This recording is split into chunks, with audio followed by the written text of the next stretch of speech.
일단은 이 일을 하면서 겪었던 일을 이야기하기 전에 일단 좀 설명을 드려야 될 게 있습니다. 저는 귀신을 보는 능력은 없고요. 근데 느낄 수가 있어요. 그러니까 내 어느 쪽에 있다 이런 거를 느낄 수가 있고 그거를 느끼게 된 계기부터 설명을 하고 이야기를 하는 게 이해하기 편하실 겁니다. 제가 중학교 1학년 때였죠.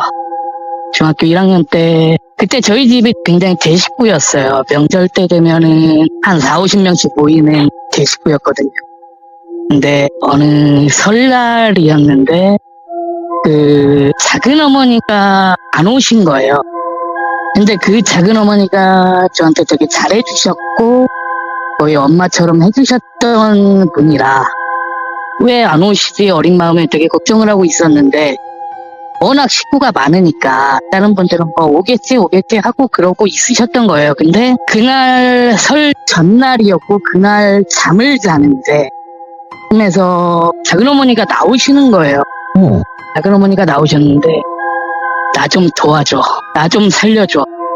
그 얘기를 들으면서 거의 가위가 눌린 거죠. 가위가 눌리면서 그런 꿈을 꿨는데 그 순간 새벽에 바깥 출입문이 부셔져라 하고 누가 문을 두들기는 겁니다.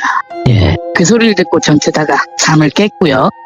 잠을 깨서 문을 열고 나가보니까 그 작은 엄마의 아들이 있었습니다. 그 아들이 문 앞에 서가지고 우리 엄마 좀 살려달라고 외치는 거예요. 근데 그 집이랑 다 모여있던 집이랑 거리가 한 3km 이상 떨어져 있는데 그 거리를 초등학교 4학년짜리가 맨발로 피 흘리면서 쫓아온 거예요. 다 이게 무슨 일이야 하고 불이 나게 그 집으로 다들 뛰어갔죠. 뛰어갔는데 문 앞에 가니까 되게 조용합니다. 아무 소리도 안 들리고 이게 무슨 일이야 하는데 이게 분명히 엄마를 살려달라고 왔는데 안에서 아무 소리도 안 들려요. TV 소리도 안 들리고 마치 아무도 없는 집 같은 그런 느낌으로. 근데 아이는 빨리 문을 열어야 된다. 우리 엄마 죽는다. 계속 옆에서 울고불고 하고 있고 그러니까 그 당시 저희 아버님께서 그 문이 약간 쇠창살 같은 그런 창이 있고 그 위에 유리로 덮어져 있던 그런 문이었거든요. 그래서 그 문에 옷을 벗어서 거기다 대시고 문을 깨서 문을 따고 들어가신 거예요. 들어갔는데도 조용합니다. 불만 켜져 있어요. 안방 문이 조그맣게 열려있고 불빛이 새어 나오더라고요. 그래서 그쪽으로 가보니까 작은 아버님이 혼자 우두커니 앉은 것도 아니고 일어서서 방 한 구석을 멍하니 보고 계십니다. 근데 작은 엄마의 모습은 어디서도 안 보이거든요. 근데 그 집에 방이 2개가 있었습니다. 작은 방이 있었는데 작은 방은 문이 잠겨져 있는 상태였고 그래서 그 작은 방 문을 발로 차서 문을 열었습니다. 제가 열었어요. 문이 딱 열리고 보인 첫 모습이 저는 그 당시 중학교 1학년이었고 눈앞에서 사람이 쓰러져 있고 그 배가 임산부처럼 부풀어서 누워있고 이동도 없이 온몸이 멍으로 가득한 이미 돌아가셨던 거죠. 아이고. 나중에 그 조사하고 그 결과가 나왔을 때 그 사망 추적 시간이 제가 그 꿈을 꾸었을 그 시간이랑 비슷하더라고요. 근데 그 뒤로 그 작은 어머님의 모습이 꿈에서 한동안 계속 나타납니다. 지금도 한 번씩 보이시고요. 그때 그 모습으로. 그 뒤로 그 일을 겪고 나서 사람이 못 느껴야 될 거를 조금씩 느끼기 시작해요. 그러니까 뭐가 보이는 것보다는 느낌으로. 보이지도 않고, 보이지도 않고, 들리지도 않고, 예를 들면요. 내 오른쪽 어깨가 너무 아파요. 그러면 그냥 어느 순간 그런 걸 많이 느끼고 있을 때 그냥 쳐다보고 얘기를 합니다, 저는. 이제 그만 좀 누르시라고. 내 지금 어깨 많이 아프다고. 차라리 할 얘기가 있으면 꿈에서 나와서 얘기를 하시라. 하고 한동안 대화를 나누면 어깨 통증이 없어집니다. 이런 식의 느낌이 계속 이어지고 있는데 그 뒤로부터 계속 느꼈던 거죠. 그렇죠. 예, 그러면서 차츰 나이도 들고 커 가면서 탁송일이라는 거를 제가 시작을 하게 됐고, 네. 거기에서 겪었던 에피소드들이 좀 있습니다. 그래가지고 그거에 대해서 이야기를 좀 해드리려고 하고요. 일단 하나의 이야기를 해드리면, 장소는 큰 지역만 말씀드릴게요. 그 전라남도에 위치한 어느 포구입니다. 네. 어느 포구가 출발지가 되는 오더를 배정을 받았습니다. 네. 그런데 거기는 절대 자동차가 들어가서도 안 되는 지역이고 도로가 이어져 있는 곳도 아닙니다. 네. 그냥 흔히 그 방파제에 낚시꾼들이 낚싯대 매달면서 그렇게 좌대 깔아놓고 하는 낚시터거든요, 거기가. 아, 예. 근데 거기에서 차량을 올려달라는 오더를 받았습니다. 그래가지고 확인을 했거든요. 정말 그 위치가 맞느냐. 예. 거기서 출발하는 게 맞고 거기에 차가 있는 게 맞느냐. 그랬더니 그 위치가 마지막에 GPS가 뜬 위치가 맞고, 그러니까 이 차량은 어떤 차량이냐면 그 흔히 사람들이 알고 있는 그 공유 자동차라고 있지 않습니까? 공유하는 자동차. 아, 뭐 렌터카 같은 건가요? 아니면 뭐 소카 그렇죠. 이런 거? 그렇죠. 그런 거, 뭐 연두색차 이런 네. 느낌으로 그런 차들이었는데, 그런 차도 일반 탁송기사한테 오더가 나오거든요. 아, 그러니까 빌려간 사람이 연락이 두절된 겁니다. 연락이 두절돼서 반납을 해야 되는데 반납이 안 되고 차는 엉뚱한 데가 있고, 그래가지고 그거를 일종의 확인 절차 없이 차를 갖고 와라라는 오더를 뿌리는 거고요. 네. 그 차에 그 빌려간 사람이 있는지 없는지 뭐 그런 사전 확인 절차가 없는 거죠. 예. 네, 그런 상황에서 제가 그 오더를 받아서 그 출발지로 가는데, 출발지가 아무래도 선착장도 아니고 방파제다 보니까 네. 도저히 접근하려면 택시밖에 방법이 없더라고요. 그래서 택시를 타고 그 도착지 주소를 이야기를 해주니까 택시가 거기를 들어갈 도로가 없다는 거예요. 오. 그래서 어떻게 그럼 가야 되냐? 그러니까 거기에서 한 1km 정도 바깥에 있는 해안도로 쪽으로 차를 대주겠다. 거기서 걸어가셔야 된다.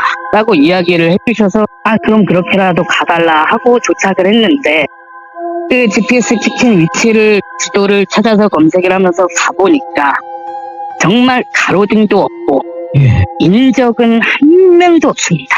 사람이 한 명도 없구나. 오. 예, 그 방파제 길이가 한 1.5km 정도 되는 그 좀 긴 방파제였는데, 그래서 그것을 뚜벅뚜벅 걸어갔죠. 핸드폰 후레쉬에 의지를 하면서.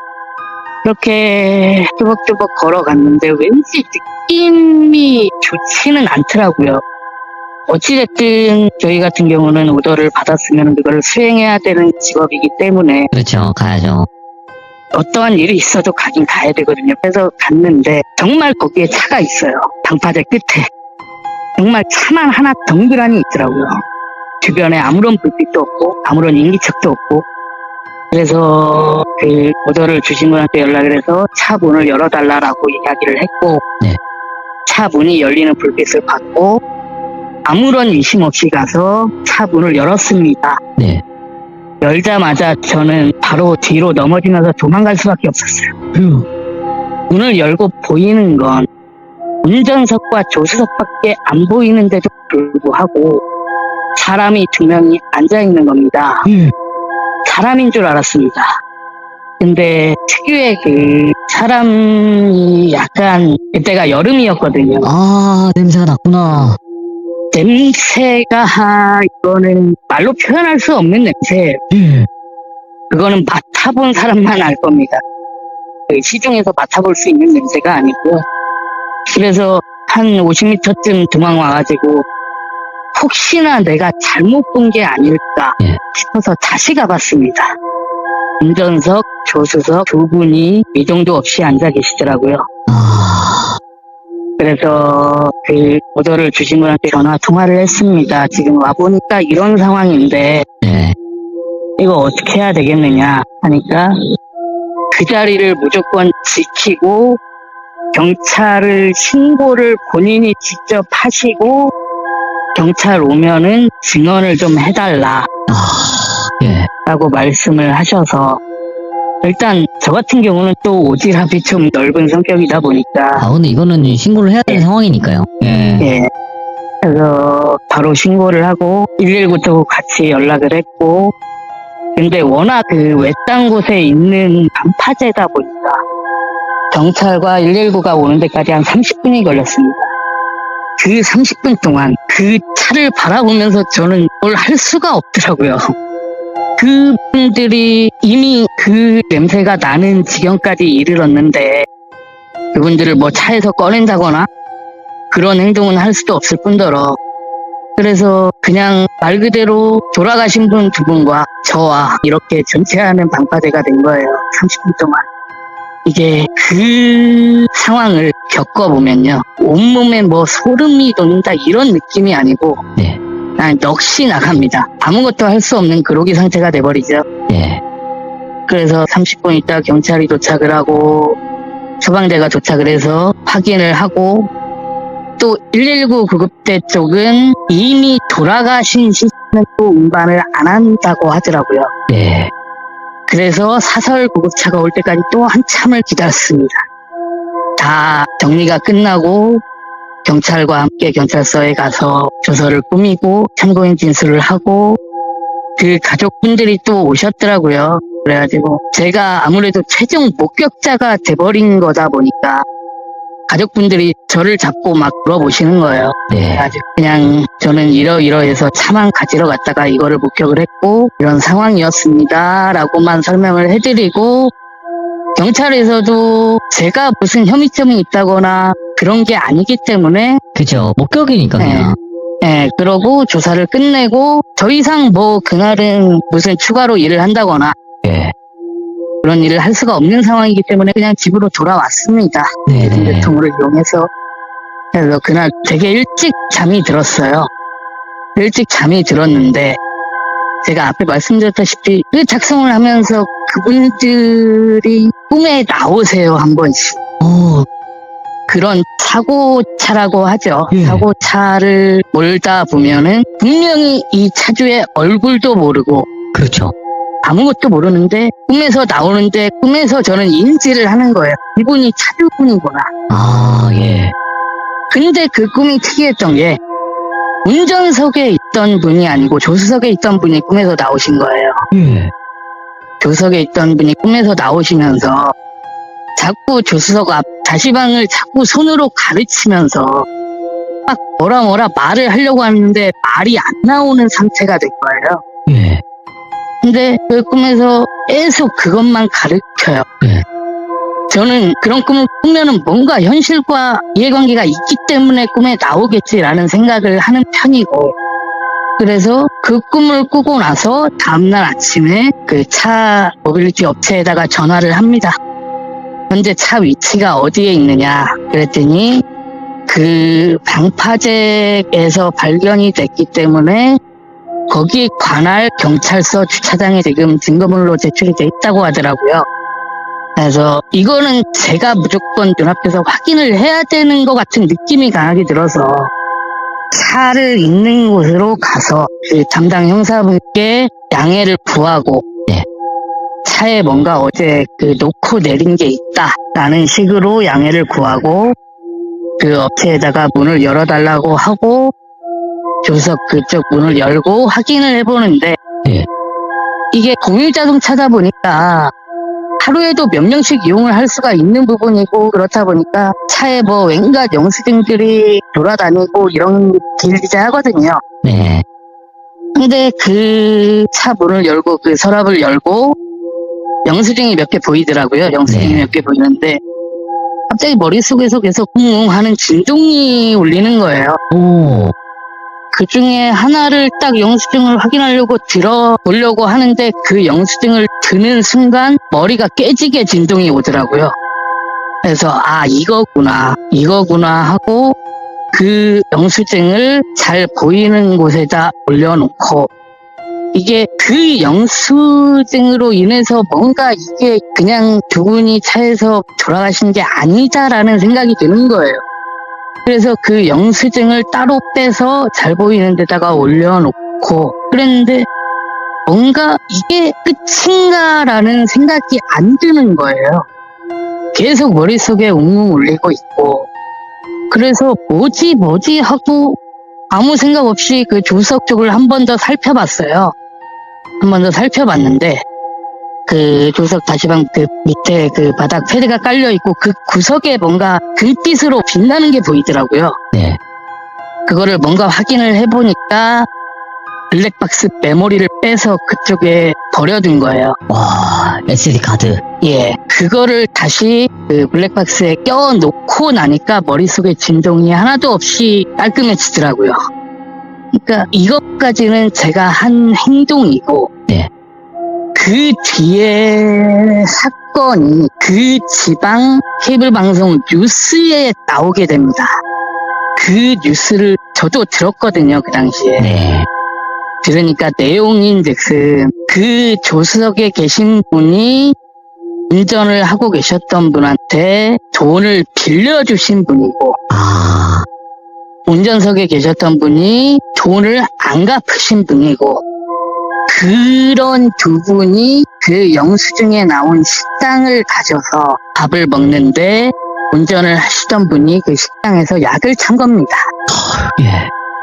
약을 타셔서 그 기력이 빠진 상태로 몽롱하게 걸어오는 모습까지 그 식당 CCTV에서 다 확인을 했다 그러더라고요. 그 식당 영수증이 다른 영수증들과 같이 묶여져 있었고 블랙박스에 찍힌 그 내용이 발견이 되지 않았다면 이 사건은 그냥 동반으로 명을 달리하신 걸로 갈 수도 있었던 상황이었다고 하더라고요. 네.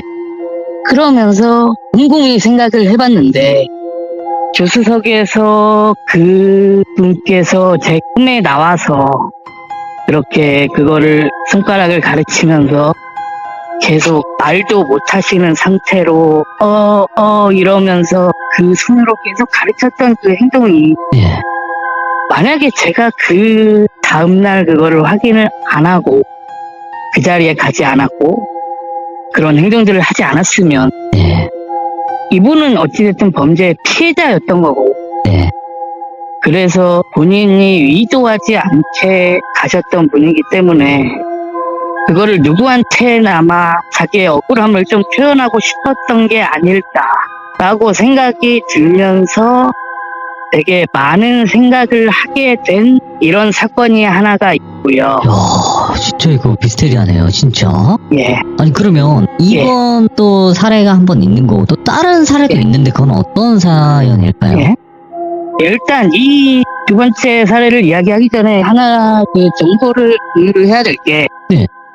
이 전국에 많은 로드 탁송 기사들이 있고 로드 탁송 업체들이 많이 있거든요. 많겠죠, 예. 네, 근데 흔히 얘기하는 차에서 돌아가시는 분들이 생기는 차들이 있잖아요. 이제 사고 매물이 아니라 사고 차네. 예. 그러니까 차가 사고가 난 게 아니고 그렇죠.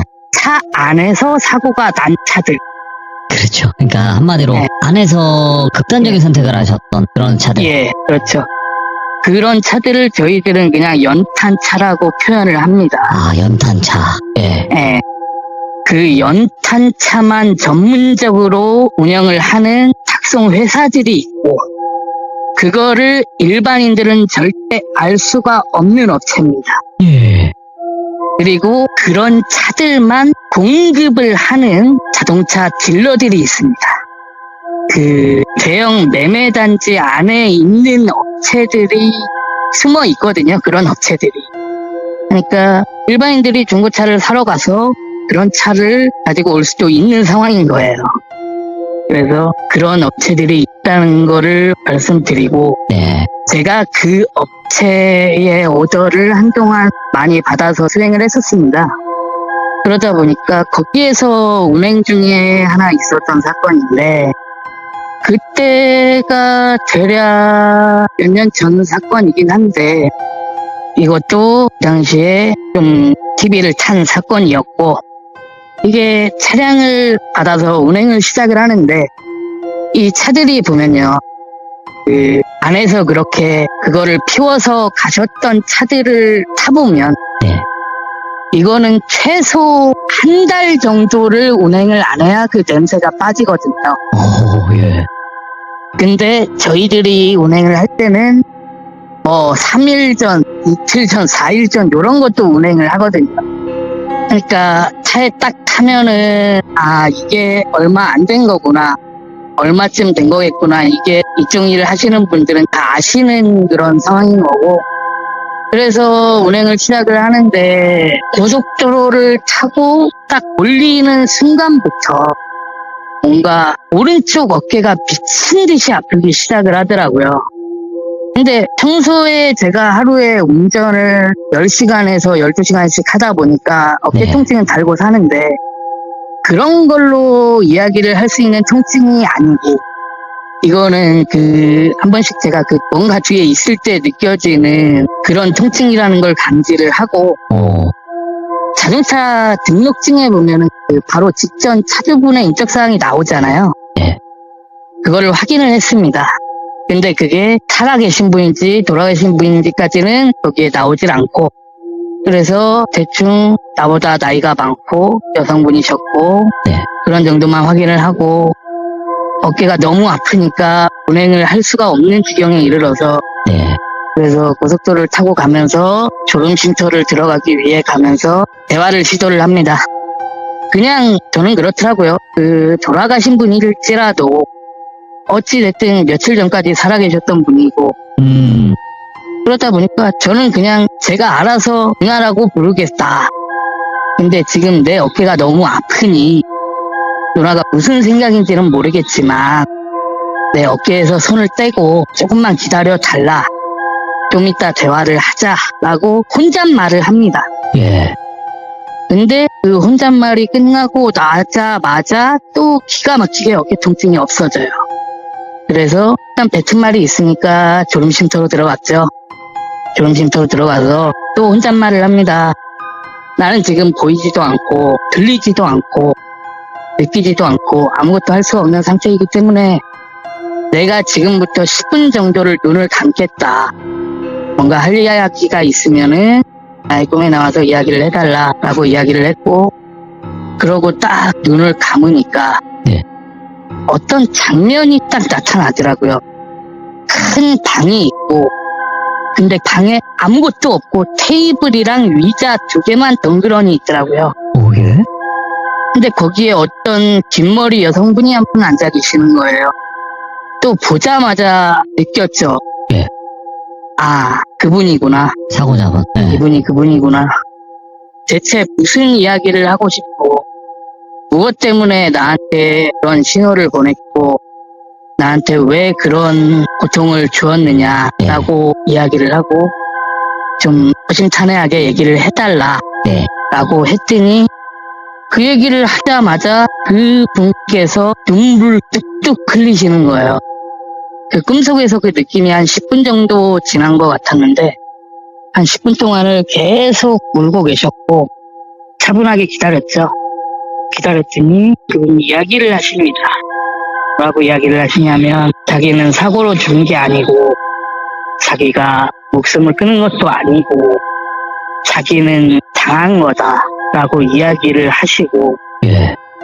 근데 지금 이게 경찰에서 수사를 하고 있지만 그냥 자기가 죽은 걸로 돼 있다. 근데 나는 내 남편이 그냥 그렇게 살아가는 거를 볼 수가 없다라고 이야기를 하시는 거예요. 오. 그러면서 그 가정사 이야기들을 주는 게 아니라 꿈속에서 또 다른 꿈처럼 화면으로 이렇게 보이더라고요. 그걸 다 보고 나니까 그 꿈에서 본 꿈은 본인이 돌아가신 게 아니고 계획적인 범죄에 의해서 돌아가신 거고 그거를 실행을 한 게 현재 남편이다 예. 라는 거를 보여주더라고요. 그러고서 눈이 딱 떠졌어요. 눈이 딱 떠지고 나서 차 안에서 이런 일을 겪었기 때문에 다시 발주처와 통화를 합니다. 네. 이거 차 무슨 차냐고, 이거 차 사고차 아니냐고, 사고차면 적어도 미리 얘기를 해주던가라는 식으로 발주처와 싸움을 시작합니다. 근데 이 모든 오더를 발주를 내리는 발주처들은 차에 대한 이런 히스토리들을 다 알고서 발주를 하는 거거든요. 그래서 저는 그 발주처와 싸움을 시작하다 보니까 한 10분, 15분을 계속 같은 말 하면서 싸우기 시작하다 보니까 그쪽에서 지쳤는지 네. 조금만 기다려보라고 하면서 다른 연락처를 하나 보내주시더라고요. 연락처를 받았고 연락을 드렸고, 예. 근데 그 연락을 받으신 분이 그 꿈에서 나온 그 여자분의 어머님이 되시는 분이셨고요. 어머님한테 단도직입적으로 물어봤습니다.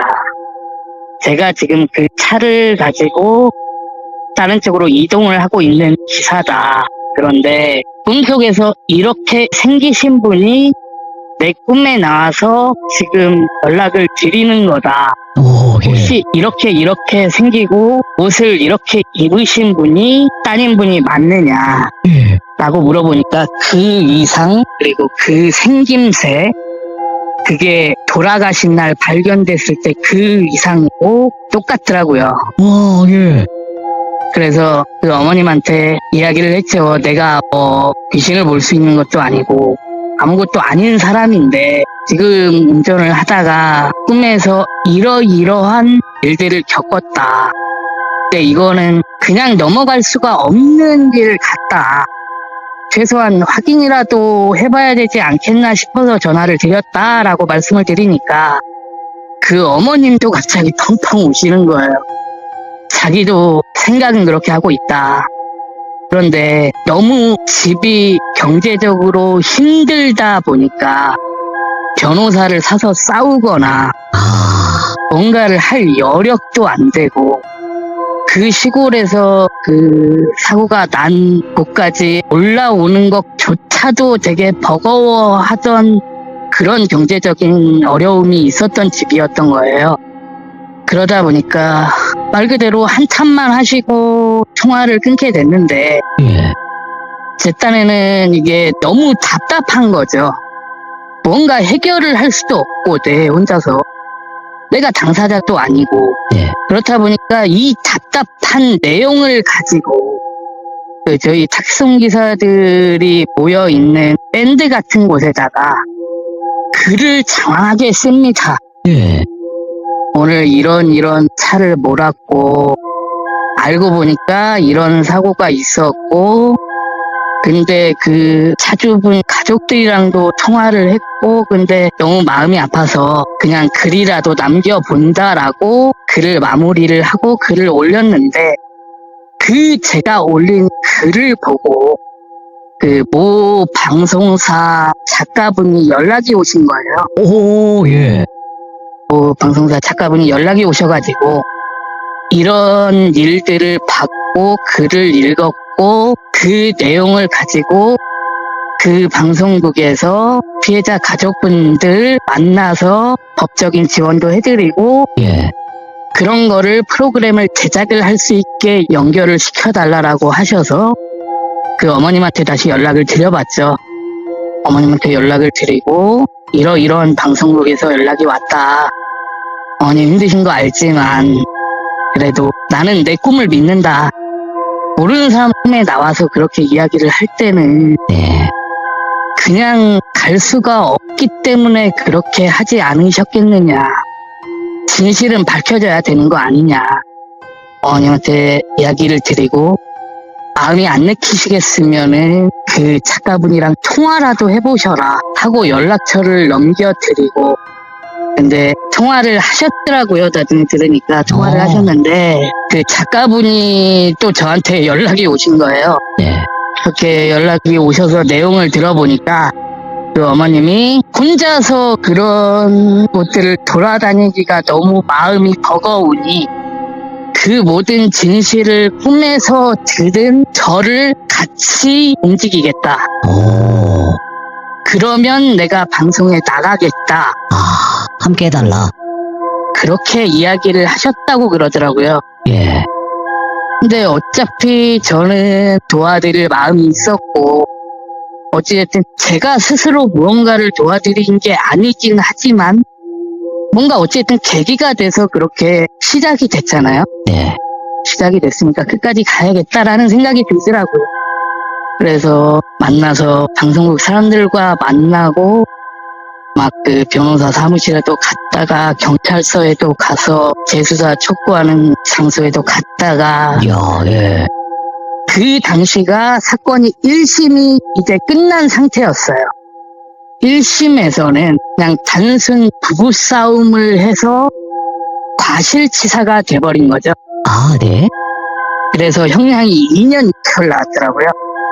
근데 그렇게 방송을 힘을 빌리고 또 그런 제가 꿈에서 정확하게 들었던 그런 내용들을 어머님이랑 아기를 맞춰서 어머님이 따로 증거를 또 수집을 몇 개를 하셨더라고요. 아, 네. 그래서 그거를 경찰에 추가로 제출을 하고 그렇게 해서 사건이 말 그대로 재수사를 합니다. 오, 예. 재수사를 했고 그 어머님한테 나중에 들은 이야기인데 네. 그 사건의 전말은 결혼을 했고 남편이 있었는데 남편이 이처증이 있으신데 바람은 본인이 피고 계셨던 거예요. 뭐야, 이건 또, 예. 아니, 근데- 의처증이 있는데 본인이 바람을 폈다. 그렇죠. 예. 본인이 바람을 피면서 내 와이프가 바람을 핀다고 계속 의심을 하는 거죠. 아, 네. 그러다 보니까 결국은 어떤 생각까지 이르게 되냐면은 이 와이프가 나 몰래 계속 바람을 피니 나의 행복을 위해서는 이 사람이 없어져야 되겠구나 라는 악독한 마음을 먹게 되고 그것을 계획을 또 짭니다. 범죄를 계획했구나. 계획을 짜는데 일부러 본인 바람 피는 현장을 들켜서 와이프를 그쪽으로 오게 해서 예. 자세하게 얘기를 하고 그쵸. 싶은데 좀 너무 잔인한 네. 그런 게 좀 있어서 괜찮습니다. 네. 자세하게 설명은 못 하겠고 어쨌든 그 상간녀와 네. 이 남편이 합심을 해서 보내신 내용이라고 하더라고요. 네. 그래서 결국은 재판이 항소심에서 제목이 뒤집혔고 이거는 사으로 제목이 뒤집히면서 형량도 13년형을 받게 되고 예. 이런 내용들이 그 당시에 모 케이블 방송에서 프로그램을 제작을 했습니다. 네. 근데 지금은 다시 보기가 안 되는 상태더라고요. 네, 괜찮습니다. 네, 특정되는 네. 것보단 나아요. 예. 그래서 그런 일을 겪고서 그 어머님이 그 2심 재판, 항소심 재판이 딱 끝나고 네. 꿈을 꾸셨답니다. 꿈을 꾸셨는데 따님분이 곱게 한복을 입고 어머님한테 절을 하더랍니다. 절을 네. 하고 나서 본인은 이제 가야 될 때다. 이제는 가도 되겠다. 라고 이야기를 하면서 절을 지목을 하면서 예. 저 사람 너무 고마운 사람이다. 라고 이 이야기를 계속 반복을 하면서 예. 사라지시면서 그 꿈을 깼다고 그 이야기를 그 2심 재판 끝난 다음 날 저와 통화를 하면서 들려줬고 그러면서 그 어머님은 이렇게 인연이 이어졌으면 안 될 인연이었지만 네. 앞으로 아들처럼 생각하고 예. 자매도 엄마처럼 생각하고 그러고 지내자라고 하셔서 지금 현재까지도 한 번씩 안부를 주고받는 그런 사이가 된 이야기입니다. 야, 아니, 이게 예. 봐봐요. 꿈에서 일어난 그런 목격했던 일들인 건데, 이거를 만약에 아무도 믿어주지 않는 경우들이 더 많잖아요. 그렇죠. 그냥 뭐 말도 안 되는 소리 하지 마세요. 무슨 꿈에서 봤는데 그거를 이렇게 하나요? 라고 해서 믿어주지 않았다라면 이 일이 해결이 안 됐을 수도 있다는 거예요, 지금도. 그렇죠. 근데 또 마침 그런 거를 또 다 수긍을 해서 이렇게 해결이 된 걸 보니까 굉장히 신기하네. 그리고 세상에는 귀신을 느끼는 방법이 굉장히 다양하다고 느끼는데 오상곰님은 이런 식으로 느낀다라는 걸 또 처음 들어보네요. 어찌 보면. 그래서 이거를 제보를 해야 되나 말아야 되나. 지금까지 그런 케이스를 그렇게 많은 영상을 보고 듣고 있는데도 네. 그런 분이 안 계시더라고요. 아 근데 꿈에서 귀신을 목격하는 경우도 있고 꿈에서 그냥 악몽으로 끝나는 경우도 있겠지만 이렇게 네. 꿈으로 도와주는 어찌 보면 억울한 사람들을 도와주는 그런 케이스가 적었던 거겠죠. 아, 그렇게 생각이 들어요 저는. 예, 저도 그런 식으로 생각을 합니다. 야 그러면 예. 오늘 두 가지 이야기를 준비하셔서 이렇게 예. 이야기를 들려주시긴 했지만 예. 또 여러 가지 이야기들이 있을까요? 아니면 딱 이 이야기가 끝으로 이제 마무리가 되는 것일까요? 이 이야기들을 제보를 하면서 제가 연설적 이야기를 해드린 게 있는데, 네. 이런 차량을 전문적으로 보는 기사분들도 계시고, 네. 그런 기사분들은 이런 묘한, 기묘한 사건들이 거의 하루 이틀에 하나씩은 일어난다.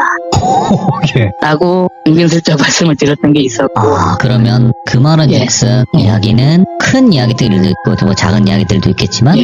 예. 이야기는 여러 가지가 있다라는 뜻으로